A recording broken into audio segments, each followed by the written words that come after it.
دھمکی کس کے لیے تھی؟ عمران خان کے لیے تھی کہ عمران خان جو ہے، آپ کہہ رہے ہیں طالبان کا حامی ہے، وہ کہہ رہے ہیں کہ نہیں یہ یوکرین کی طرف چلے گئے ہیں، اور وہ پبلکلی پاکستان اور اسرائیل امریکہ کی اوپر تنقید کرتے ہیں. تو اس خبر میں اور اوریجنل میں تو زمین آسمان کا فرق ہے. لیکن اتنا تو ہے کم از کم مان تو لیا. اور پھر اس سائفر کی ڈیٹس بتائی ہیں جناب فخر درانی صاحب نے. حقیقت یہ ہے کہ جب یہ سائفر آیا تو اس سائفر کو چھپایا گیا شاہ محمود قریشی وزیر خارجہ سے، عمران خان سے چھپایا گیا. یہ پہلے سائفر گیا تھا جنرل باجوہ کے پاس، جو اطلاعات ہیں ادھر گیا تھا. اور جب وہاں سے واپس آتا ہے تو پھر ایک نئی کہانی کی صورت لے کے آتا ہے. اور جب یہ نئی کہانی سامنے آتی ہے تو اس کا سیدھا سیدھا واضح طور پر مطلب اور مقصد کیا تھا؟ مقصد یہ تھا کہ جو پیغام ہے وہاں پہنچایا جائے کہ بھائی پلان بی لگاؤ، عمران خان صاحب کو وزارت عظمیٰ سے بے دخل کرو اور اپنے بندے لے کے، اور پھر معاملات آپ کے ساتھ بہتر ہوں گے. تو that is the bloody story total. لیکن آپ نے شوگر کوڈڈ انداز میں اس طرف گئے نہیں جو دھمکی تھی. آپ نے تو کہا تھا نو کانفیڈنس موشن سے پہلے اور نو کانفیڈنس موشن کے بعد جو ہے وہ معاملات بہتر ہو جائیں گے، آپ کے ساتھ تعلقات بہتر ہو جائیں گے. اس میں تو پھر واقعی کوئی مسئلہ نہیں. اگر یہ لیٹر لکھا ہوا تھا سائفر میں تو اس کے اندر تو کچھ بھی نہیں تھا. مطلب یہ کہ آپ نے اپنی مرضی کا کنٹینٹ جو ہے وہ ریپروڈیوس کر کے جیو نیوز والوں کو دیا، تاکہ امریکہ میں اگر جو حکومت چینج ہو رہی ہے، اگر ٹرمپ ایڈمنسٹریشن کی جانب سے اس کی ساری تحقیقات کی جاتی ہیں، تو پھر ہم یہ ماحول پیدا کروا دیں. اس کے علاوہ اس کا کوئی مقصد نہیں ہے. یہ بحث بکواس ہے، فضول ہے، لغو ہے. اور جن لوگوں کو یہ سائفر ملا ہوا ہے ان کے پاس اچھی مکمل رپورٹس ہیں. فخر درانی جیسے کوئی اب میں ان کو کوئی اور نام تو نہیں دوں گا، بس میڈیا سیلی کافی ہے. اگر اس جیسے لوگ اگر یہ کہتے ہیں کہ سورس کوٹ کر کے، انفارمڈ سورسز کوٹ کر کے، یہ کر کے آپ سائفر کی کہانی ڈالیں گے، تو آپ کے پاس اگر سائفر تھا تو پھر آپ کی یہ بددیانتی کا مکمل سائفر آپ نے نہیں لکھا. آپ ناظرین آتے ہیں دوسری اہم اور بڑی خبر کے اوپر. وہ خبر یہ ہے کہ ملٹری ٹرائل جو ہو رہا ہے پاکستان تحریک انصاف کے ورکرز کا، یا ہوا ہے، انہیں سزائیں سنائی گئی ہیں. اس معاملے کو لے کر آج کر جو سپریم کورٹ آف پاکستان کا آئینی بینچ ہے، جو 26ویں آئینی ترمیم کے بعد بنا، جسٹس امین الدین صاحب اس کے سربراہ ہیں، ادھر سے بڑی خوفناک قسم کے ریمارکس آ رہے ہیں. سپریم کورٹ سے خوفناک قسم کے ریمارکس آ رہے ہیں.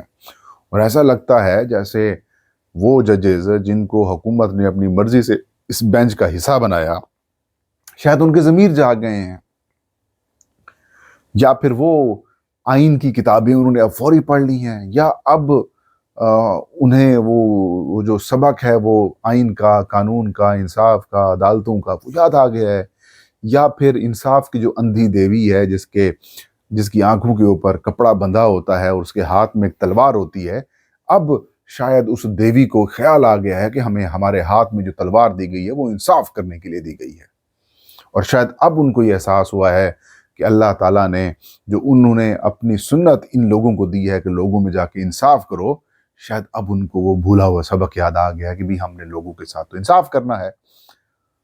اب وہ اچانک کہتے ہیں کہ دیکھیں یہ جو فوجی عدالتیں تھیں یہ تو ثانیہ اے پی ایس جیسی اسٹریٹجیز جو سانحات ہیں ان سے نمٹنے کے لیے، اس طرح کے معاملات کے لیے بنائی گئی تھی. سویلینز کی تو بات ہی نہیں ہے. جسٹس جمال خان مندوقیل ہوں، جناب جی جسٹس مسرت ہلالی ہوں، اور بھی جسٹس محمد علی مظہر صاحب ہوں، رضوی صاحب ہیں وہ ہوں، مطلب یہ کہ سارے ججز جو ہیں وہ سیدھے ہو گئے ہیں. وہ کہتے ہیں اس طرح سے نہیں. اب ایسا ماحول نظر آ رہا ہے جیسے فوجی عدالتوں میں جو سویلینز کا ملٹری ٹرائل ہے اس کو قلعدم قرار دے دیا جائے گا اور روک دیا جائے گا کہ نہیں ہو سکتی، یہ ختم کر دیا جائے گا. اور جو جسٹس اعجاز الحسن صاحب وغیرہ نے فیصلہ کیا تھا شاید وہی بحال رکھا جائے، یا اس میں سے کچھ چیزوں کو ختم کر کے باقیوں کو بحال کر دیا جائے. لیکن نہیں جناب، ایسا نہیں ہے، ایسا ہرگز نہیں ہے.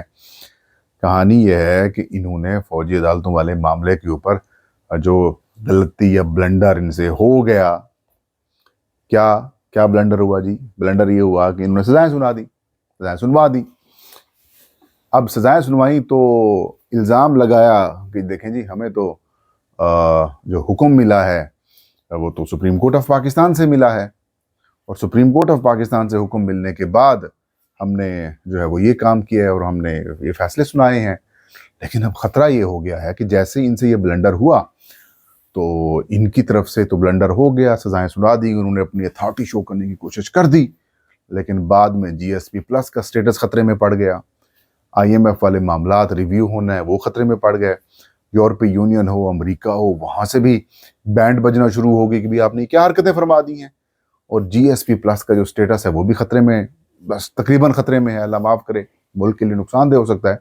تو اب حل یہ نکالا گیا ہے، راستہ یہ نکالنے کی کوشش کی گئی ہے کہ جناب والا اس سے نکلنا ہے تو پھر یہی سپریم کورٹ، یہی جو جج ہیں جو آج کل آپ کو بڑے انقلابی نظر آ رہے ہوں گے، اینٹی اسٹیبلشمنٹ نظر آ رہے ہوں گے، فوج کے مخالف نظر آ رہے ہوں گے، سویلینز کے حامی نظر آ رہے ہوں گے،